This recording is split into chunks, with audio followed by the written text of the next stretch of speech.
Magandang araw po muli sa ating lahat. Pagpalain tayo ng Diyos sa ating pong pagpapatuloy sa pagninilay ukol sa banal na misa sa loob ng panalangin Ama namin.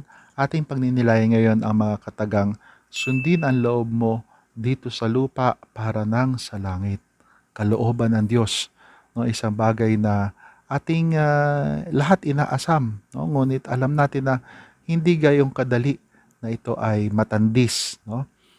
Kung tutuusin, lahat po ng mga Kristiyano, no, lahat po tayo ay tinatawag ng Diyos upang maging banal. Ito po ay nasa ikalawang konsilyo sa Batikano, no, sa dokumentong Lumen Gentium. No?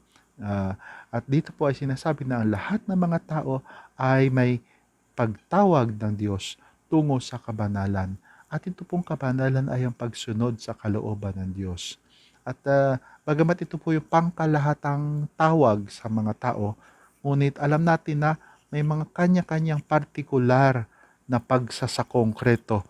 Ito pong pagtugon sa tawag ng Diyos o kalooban ng Diyos. May mga tao na tinatawag upang maging pari, may tinatawag upang maging madre, may mga tinatawag upang maging relihiyoso o relihiyosa, at may tinatawag din sa pagiging laiko. No? At alam natin na mayroong mga tao na tinatawag na ilaan ang kanilang sarili sa Diyos sa sanlibutan. No? Kaya napaka sari-sari ng tawag, ngunit iisa lamang ang ibig sabihin nito.